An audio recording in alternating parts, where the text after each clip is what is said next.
order the regular meeting of the Rio Dell City Council. Roll call, please. Mayor Garnes. Here. Mayor Pro Tem Carter. Here. Councilmember Orr. Here. Councilmember Wilson. Here. Councilmember Woodall. Here. And let's see, I just wanted the announcement that there's nothing to report out of closed session. Now we will stand for the Pledge of Allegiance.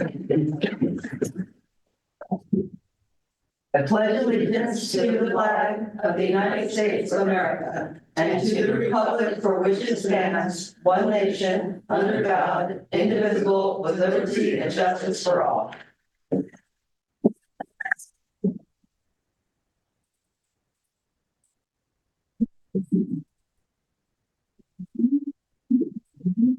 Public presentations. This is the time for persons who wish to address the council on any matter not on this agenda and over which the council has jurisdiction. As such, a dialogue with the council or staff is not allowed under the Ralph M. Brown Act.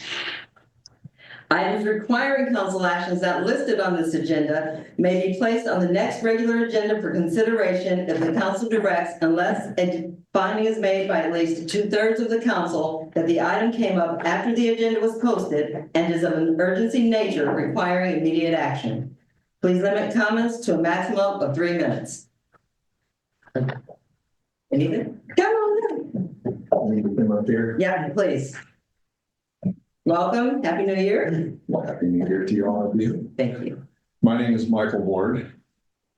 As all of you, I'm sure know, I have the auto repair shop at 23 Center. And there's been issues about parking for quite some time.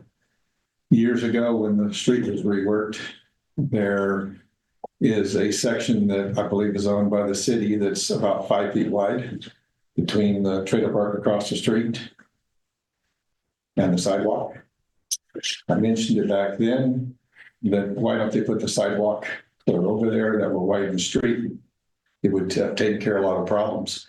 It didn't get done then, and I wanted to bring it to the city council's attention that maybe that's something that could be taken care of. That would probably help alleviate some of the problems that we're having for parking and egress and all for the school.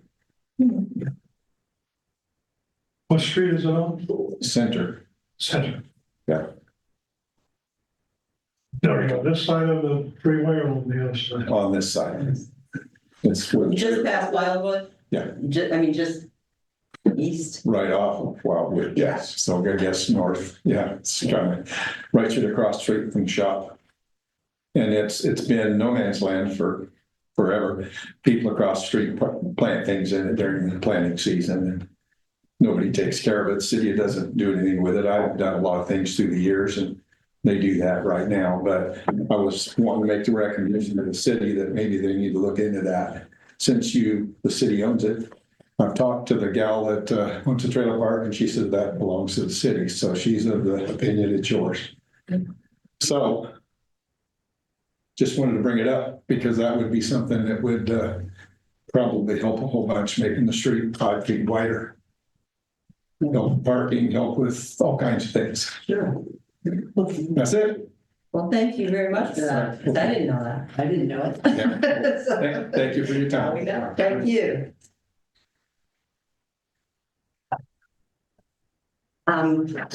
Public comment? Thank you. Absolutely. Welcome. Happy New Year. Happy New Year.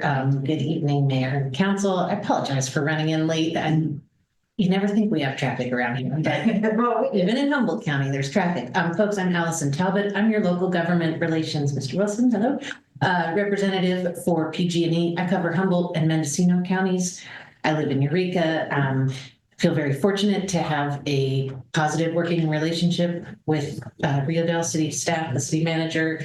But I wanted to make you aware that I'm here. If you need anything, you can reach out to me directly or through the city manager, whether that's, for your constituents or a larger regional concern.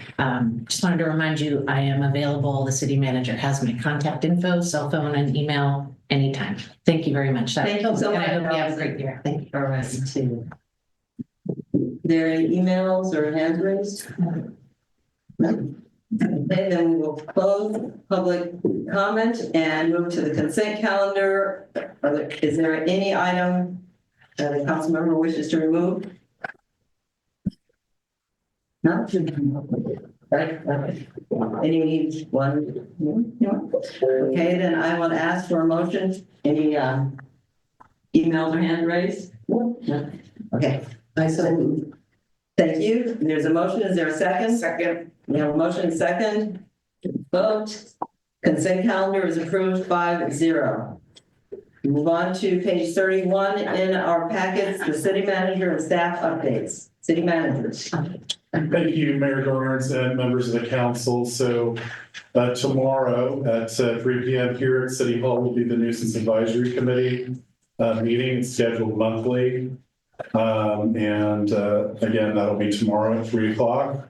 And then on Thursday at 4 p.m. will be the Traffic Committee is also scheduled. These are both public meetings and the public is encouraged to attend.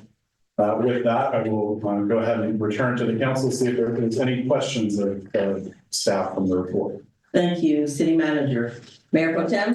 No questions. As always, I just want to thank city staff for the hard work that you guys do on a daily basis and just, you know, everything, all the effort I put you guys into making Rio Dell what it is. Thank you for that. Councilmember Orr? No question. What else? Yes, Chief. How are things going? Well, we're waiting on our new chief. It's me and John. We're working a lot of hours, pulling these shifts, training a new guy. So How long has the new guy been here now? like a month, About a maybe month? 6 weeks. Yeah. Okay. Okay, thank you. Thank you. Councilmember Wilson? And I have no questions. Again, I would iterate what Mayor Pro Tem and thank staff down there, you both. Thank you, Bree, and thank you, Kyle, and even the people who aren't here. I thank them too. Okay. So we will close that item and move on to the hazard mitigation plan. Discussion and review, page 35 in our packet, city manager. Thank you, Mayor Garnes, members of the council. So the Humboldt County Hazard Mitigation Planning process is underway to conduct a 5-year update. Mitigation planning is the systemic process of learning about hazards that can affect the community, setting goals and identifying the appropriate actions, and follow through for an effective mitigation strategy. So mitigation encourages long-term reduction of hazard vulnerability and can reduce the enormous cost of disasters to property owners and all levels of government.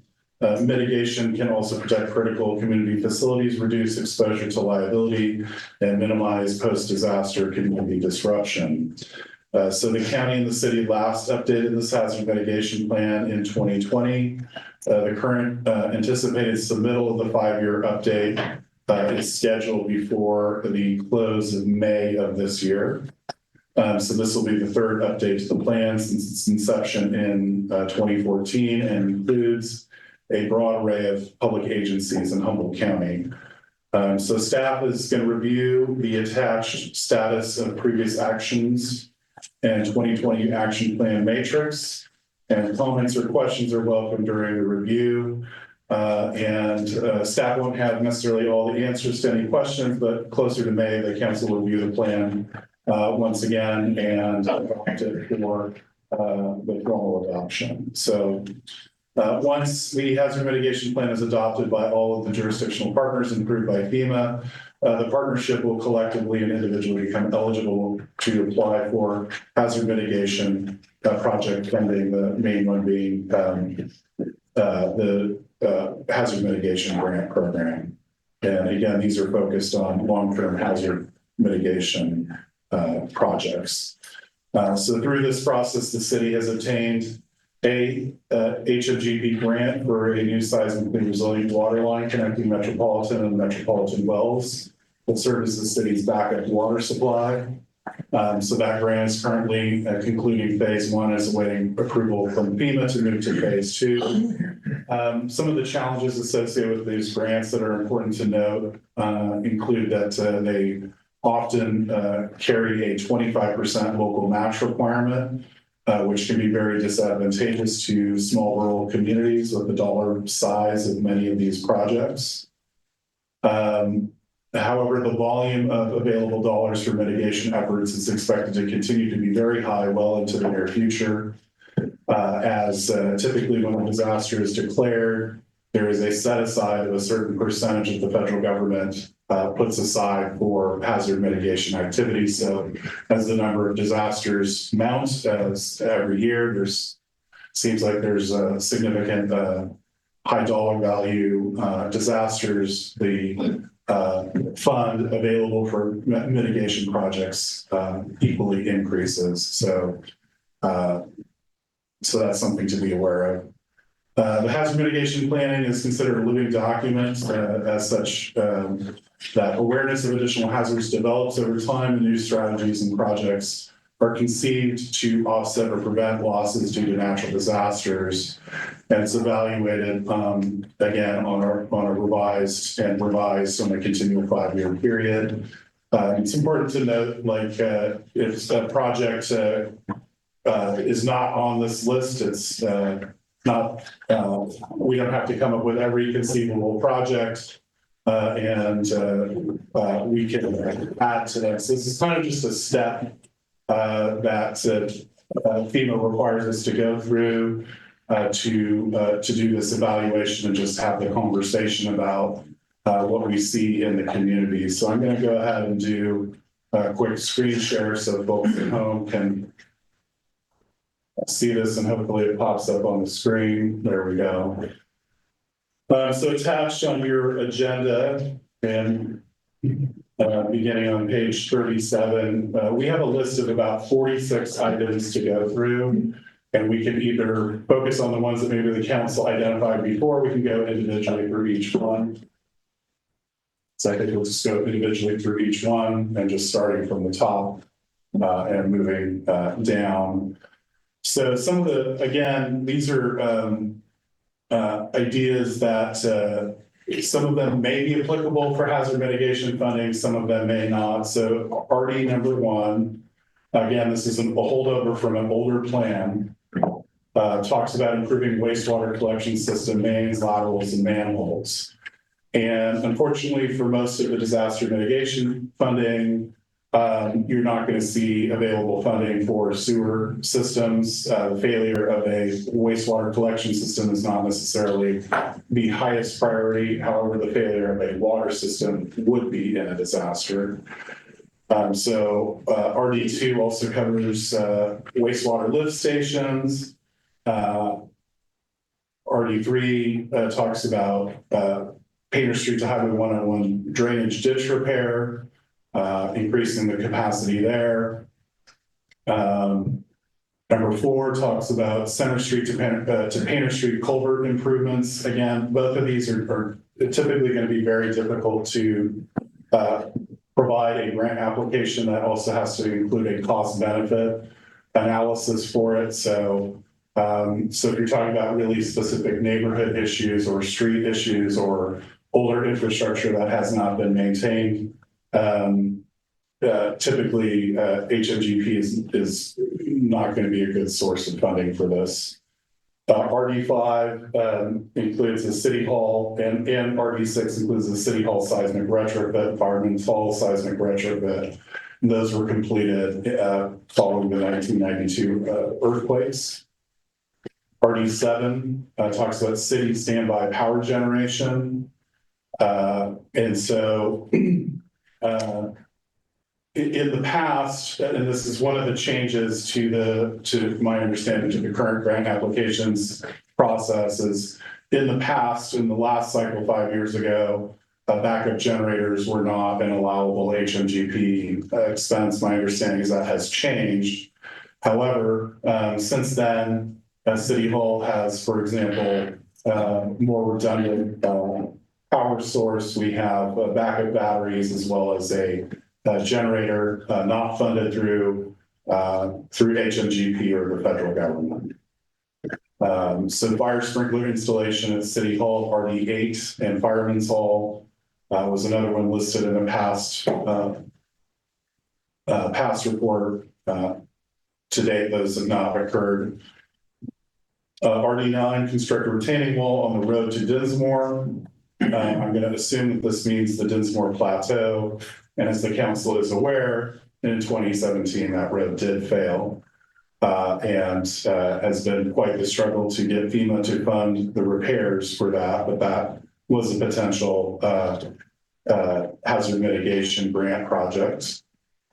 RD10 would be designating, preparing, and announcing emergency assembly points throughout the city. 11 would be the adoption of a long-term capital improvement plan, which provides the city financial capability to fund capital projects that include hazard mitigation projects.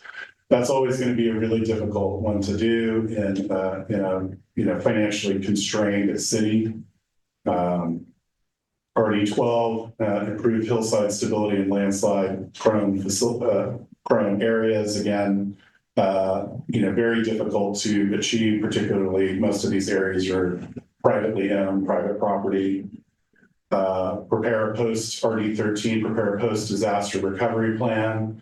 Out of necessity, out of the 22 earthquake, we had to also prepare similar material for the long-term recovery plan for the city of Rio Dell in conjunction with our partners in the nonprofit area and the County of Humboldt's Office of Emergency Services. RD14 was install emergency water interties with Scotia. And so that was a project from approximately 2013 or so. At the time, the town of Scotia was not a willing partner, and so the city ended up developing the Metropolitan Well site as the emergency backup water supply. Number 15, work with the National Oceanic and Atmospheric Association to attain the certification storm ready and tsunami ready. I don't believe that has occurred. And again, what we're looking for is the ability to pull and leverage grant funding through this list to achieve some of these options. Number 16 would be to improve alternative communication capabilities throughout the city, including acquisition licensing for ham radios, satellite telephones, mobile backup dispatch devices, and other communication devices. So the city's general fund has picked up the cost for Nixle, the emergency broadcast cell phone system, and then also the city picked up a Starlink satellite connectivity system, which was last used just a month or two ago with our shaker from a couple months ago when the internet did go down. Number 17, adopt an updated emergency response plan. So staff have been looking for a consultant to work with the city on that. We weren't able to find one, but what staff has been able to do is work on updating our emergency response plan in-house. We do have a draft of that that still needs some work to be done. And then circulated with the fire department and other agencies to have their input provided to it. So that is in process. Again, not funded by HMGP or the federal government. RD18 is updating city land use codes for seismic setback, structural requirements, and hillside development standards. So the open space and conservation element requires a geologic report for any hillside development or slopes exceeding 15%. 19 would be to promote formation of community emergency response teams and neighborhood business emergency response teams throughout the city of Rio Dell. I know that the mayor, the fire department, and a bunch of other volunteers have been working on setting that group up. And so there's been a lot of progress, particularly on that. Again, not grant funded.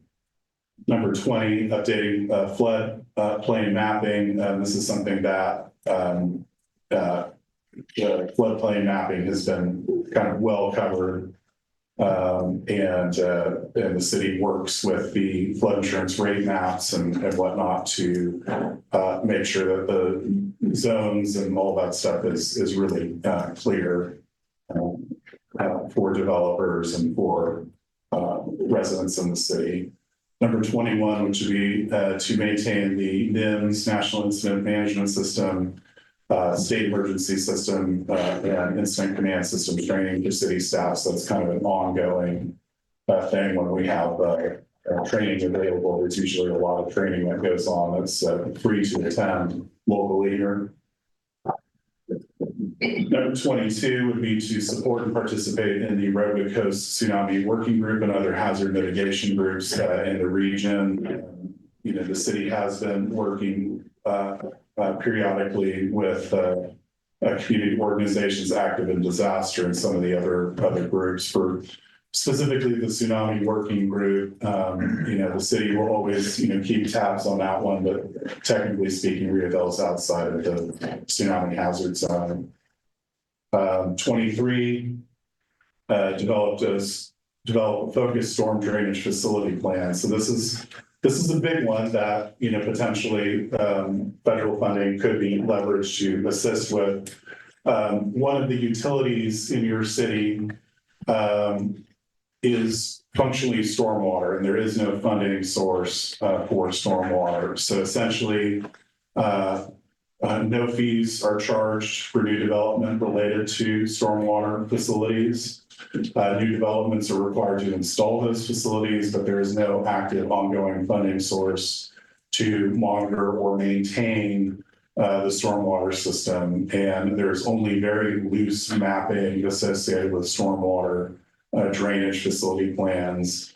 That's very common, particularly amongst the smaller cities, but it is one of these areas that eventually, when a section of it fails, it falls basically to the general fund to pick up the repair costs for drainage facilities. RD24, increase fuel storage capacity and supply within the city, including wastewater treatment facilities and water facilities. So this is difficult for us to do just because the courtyard is not really an appropriate location for additional fuel storage. There is fuel storage there for the generator, but adding to that is problematic. And so in the past, when we have lost power for extended periods of time, we've had to really reach out to fuel vendors to make sure that those trucks are headed in Rio Dell's way. We have also at one point had to ferry fuel and 5-gallon jerry cans just as a backup plan if the power did not go back on.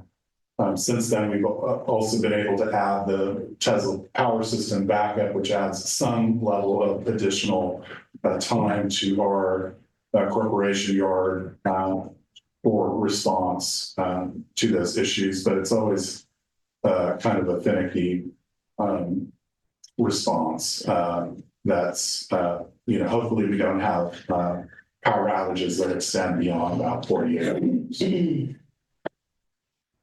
Number 25, and this is another one that's kind of difficult to do. Consider obtaining formal agreements with Shell and the fire district for priority fueling. With the private entity, that's not always easy to do. And then they also, when, for example, the Shell, which is now a Chevron, does not have a backup power source. So when the power goes out, the pumps also stop functioning there at that facility. Number 26 would be to determine whether any agreement exists with Scotia for the sharing of fuel or water in the event of an emergency. So 5 years ago, the Scotia Community Services District was still sort of forming, and it's getting to be a more robust formal organization. And so that might be an avenue for the city to create partnerships in terms of disaster response. The Town of Scotia, of course, is an LLC, a limited liability partnership that was not typically historically willing to work with the city on various projects. So number 27, which was to maintain and update the city's energy assurance plan by implementing energy assurance plan action projects. So this would be backup generators, fuel storage, that sort of thing.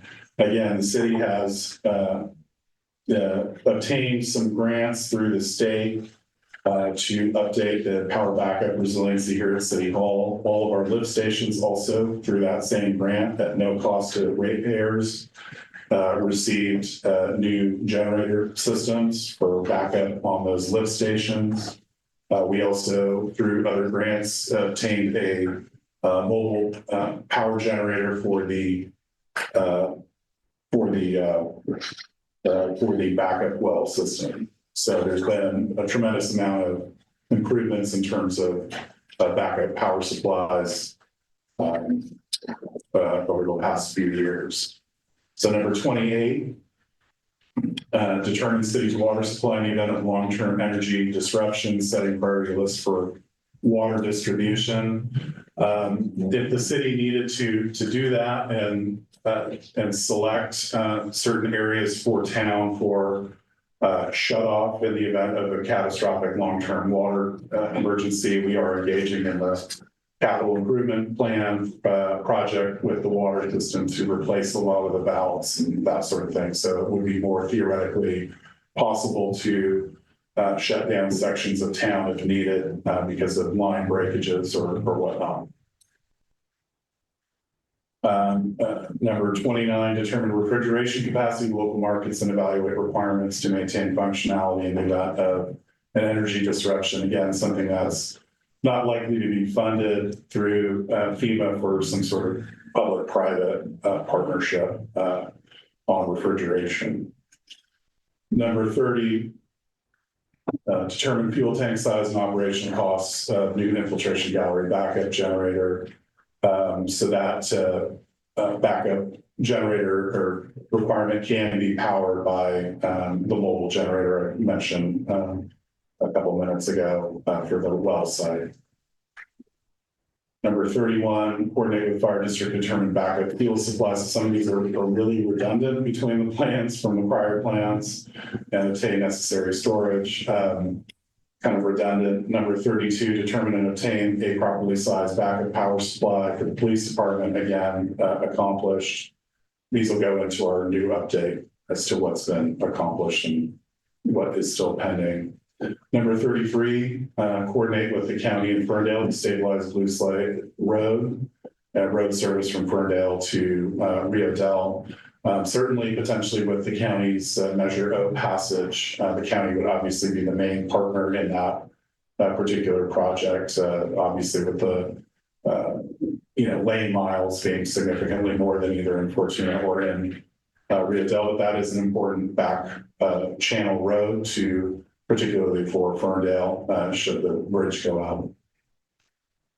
Number 34, coordinating with the county to stabilize landslides into the Eel River upstream of the city's freshwater infiltration gallery. That's a very difficult, very expensive prospect to stabilize that system. Number 35, incorporate the hazard mitigation as part of the general plan safety element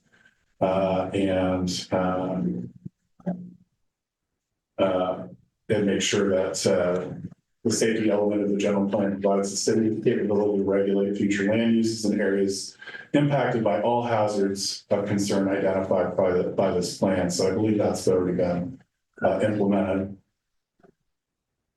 So we now move on to the next table, which is the hazard mitigation action plan matrix. So this is what was added in the last round as sort of the focus. And so number 1 on the list is so where appropriate to support the retrofitting, purchase, and relocation of structures located in hazard zone areas and prioritize those that have experienced repetitive losses and are located in higher medium risk hazard areas. So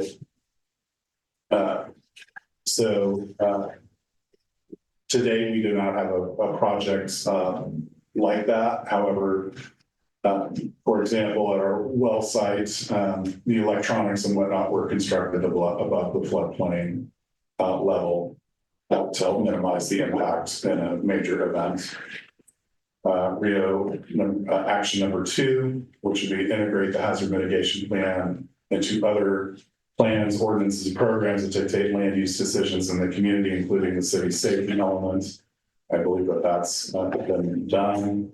Rio Dell number 3, actively participate in plan maintenance protocols outlined in volume 1 of the hazard mitigation plan. Hence why we are doing this right now to cover these items.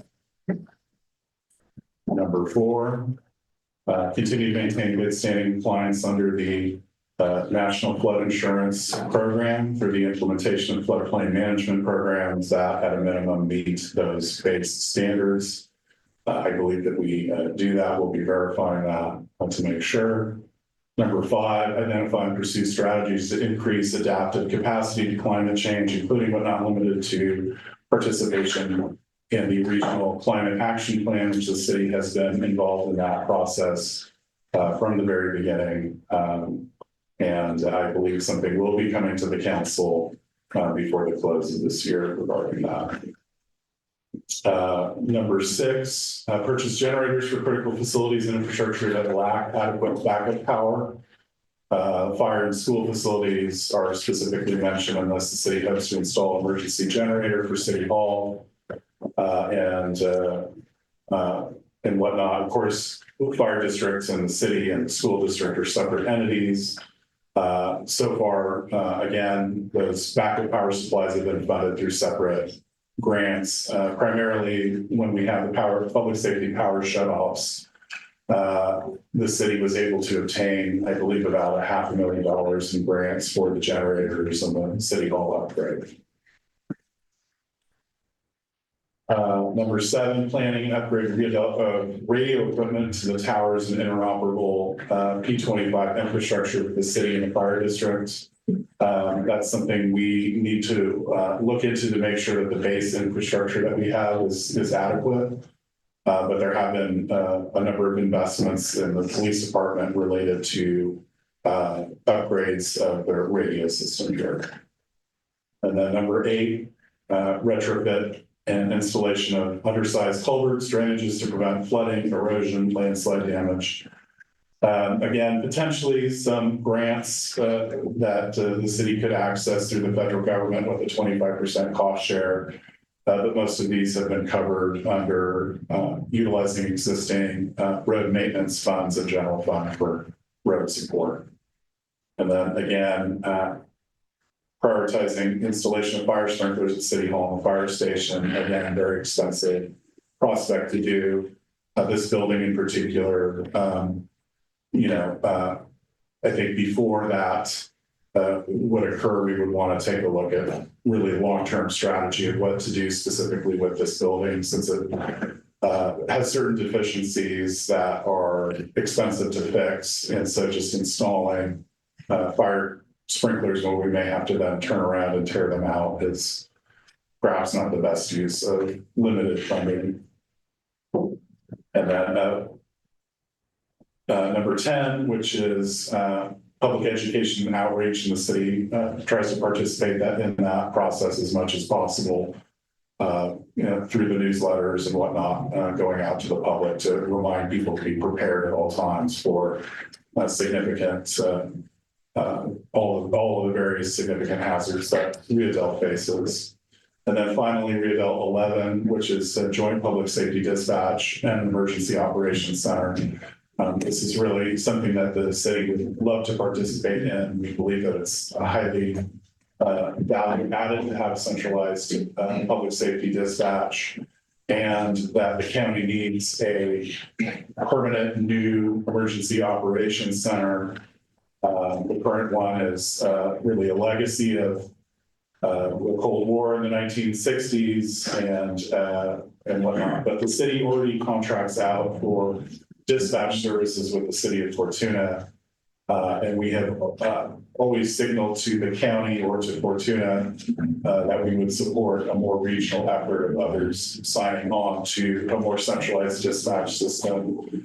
That's been a known priority really since the late 1990s of getting all of the different emergency services on a singular dispatch, because right now there's cross connections between the county of Humboldt and Fortuna dispatch that can add seconds or minutes to a response that isn't really necessary and not very efficient.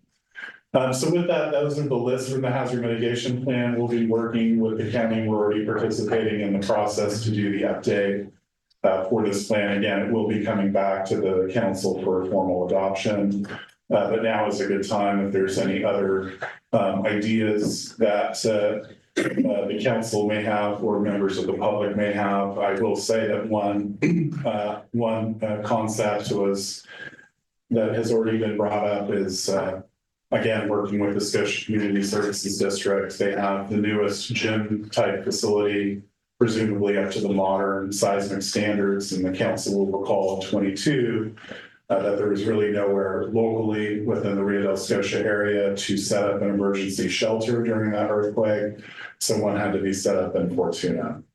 And so having those discussions and potentially a formal agreement might be beneficial for area responses and disasters in the future. So with that, I'll go ahead and turn it back to the council. Thank you.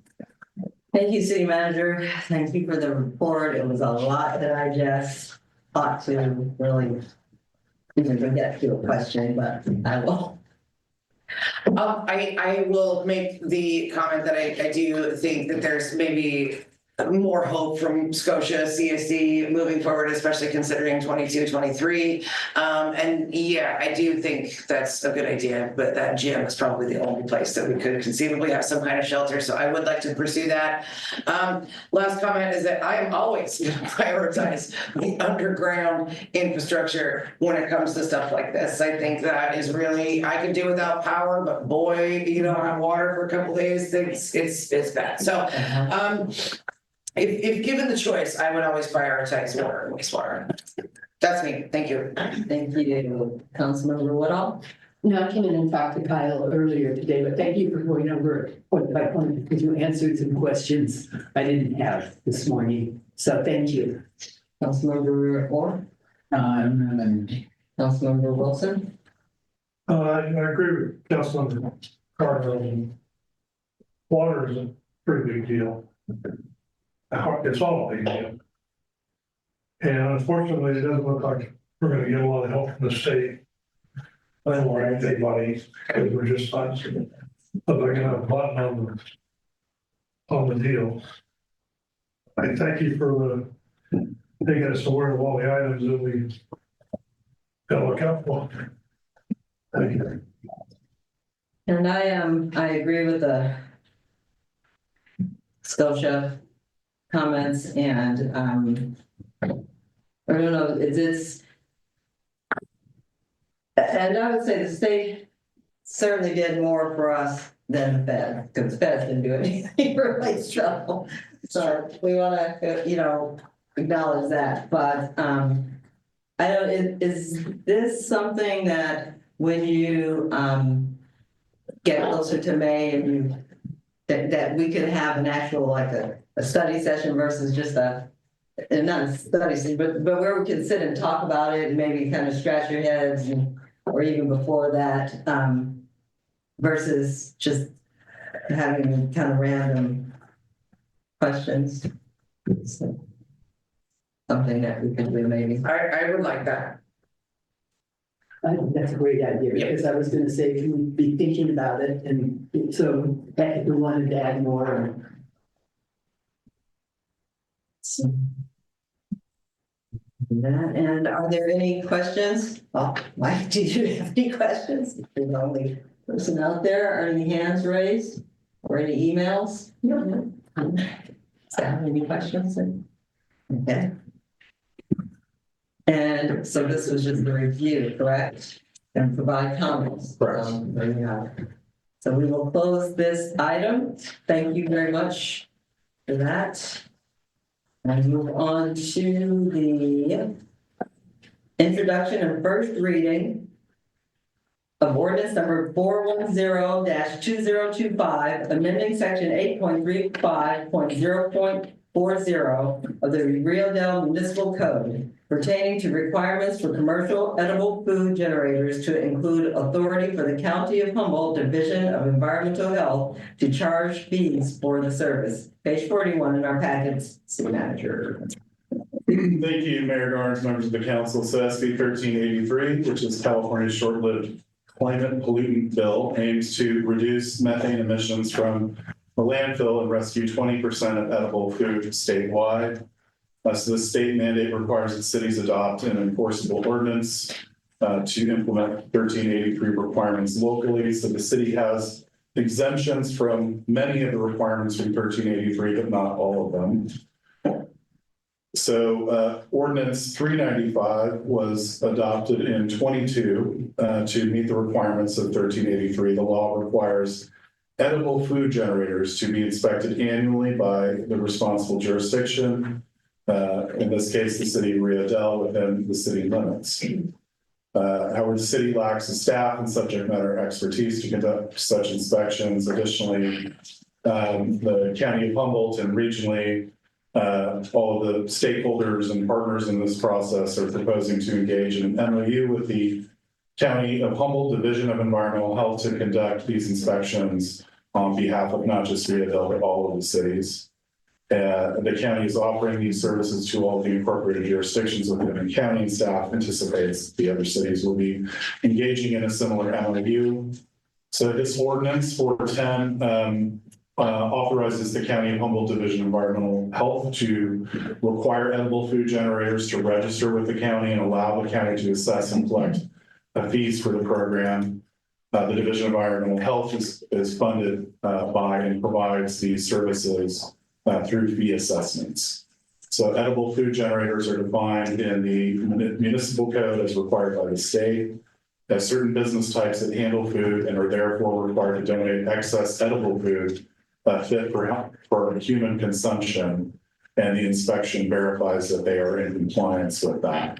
Now, at this point in time, there is only one edible food generator within the city of Rio Dell that meets the state's criteria for required inspection under the law, and that would be the school district. Should be a relatively simple, straightforward inspection, but again, it is required by the state.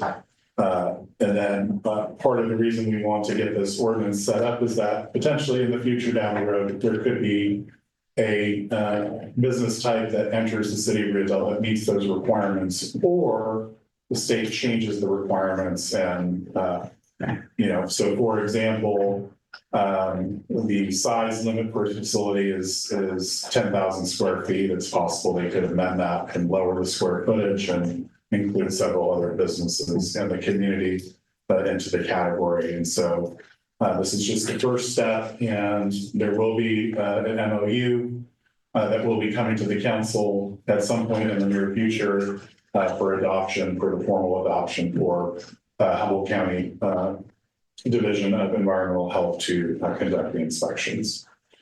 So with that, staff is recommending, now that you've received the staff presentation on the item, to open and receive any public comment, to then close the public comment, deliberate and direct staff to make any changes to the draft ordinance if necessary, and continue the item to the second reading and adoption of the ordinance for the February 4th, 2025 regularly scheduled city council meeting.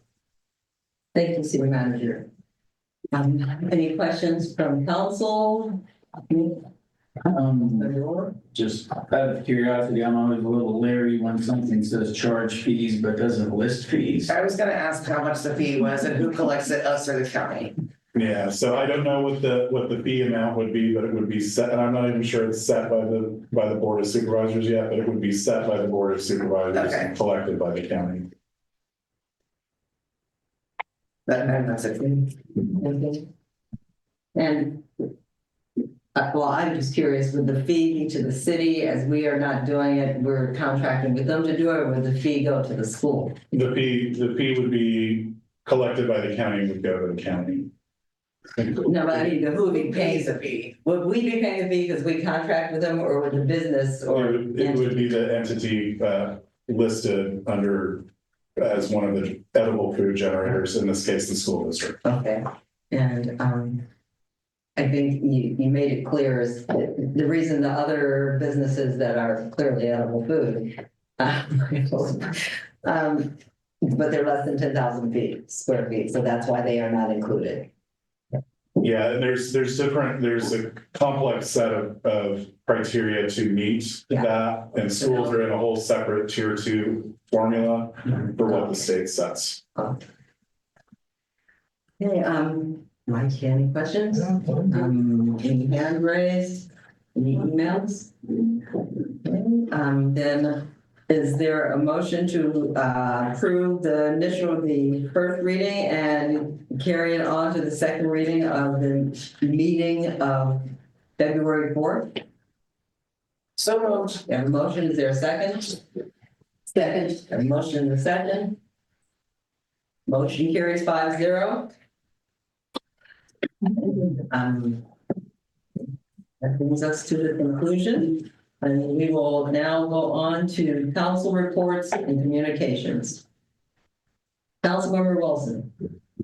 We'll have the RCEA this Thursday, which is the normal meeting, so I can't come, I was gonna come to the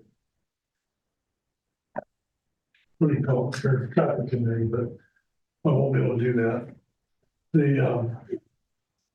And I just, while I'm saying this, I mentioned it to somebody earlier, but I don't know who's listening, to the other two people out there that are listening to the conversation. It's very disheartening that people don't take concern.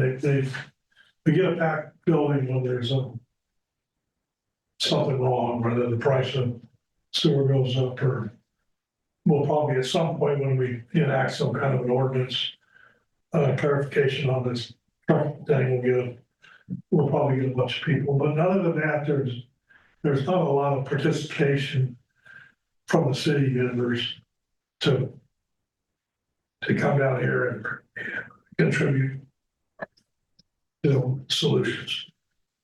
That's all I gotta say. Thank you, Councilmember Wilson. Councilmember Orr?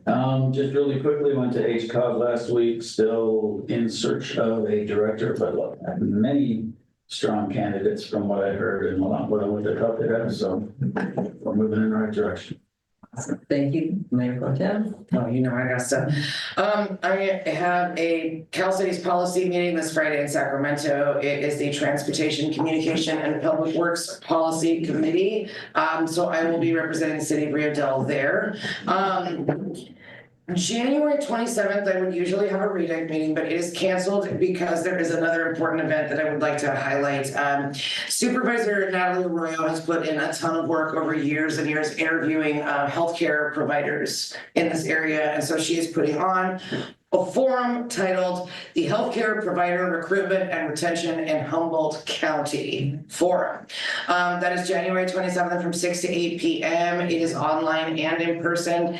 It's been in the press, but if you need to get yourself an in-person ticket or the link or anything, I've got it in my email so anybody can reach out to me. And that I just really want to thank Supervisor Arroyo for really putting her boots on the ground on such a massive problem facing our whole county. So there's that. Honestly, we had a blood drive down here at the Community Resource Center last week, and I was so proud of the city. We had 22 people show up to donate blood. That's a lot of donated blood. And I was even more proud when I asked what the usual people they get at any given place they set up, and the answer was 6 to 8 people. They got 22 in Rio Dell. And so I extend my thanks to Sarah Rebeck and the whole staff over there for reaching out to them and to the fire department for setting up shop and barbecuing everybody hot dogs. It doesn't hurt to get a free hot dog with your blood donation. So, and that is it for me. Thank you. Councilmember Wood. Just I will mention the meetings tomorrow, and on Thursday, the traffic. That was what I was gonna say. And then I went to the Chamber of Commerce meeting last week. It was the week before it had been canceled, and this last week there wasn't a quorum. So we just chit chatted, and that's about it. Thank you. I have a policy committee meeting, environmental quality on Friday as well. And I was at a seismic commission meeting last Thursday, and the California Geologic Survey did their annual update. And why I'm bothering to tell you this is because rather than give the update of all of their projects, they focused on the December 5th earthquake and Rio Dell. And because the peak of the earthquake was at the Eel River Bridge, they actually did an animation of in which you can go to the Seismic Commission website, ssc.ca.gov, and see the earthquake and the waveforms that came off of it. And there was Rio Dell. And then the more disturbing part was them showing the bridge in an animation and what happened during the earthquake. And what they showed was the bridge doing this. And it was very disturbing. And I said to them afterwards, that was very disturbing. So, but it is there on the website if you want to look at it. They talk about what type of earthquake it was.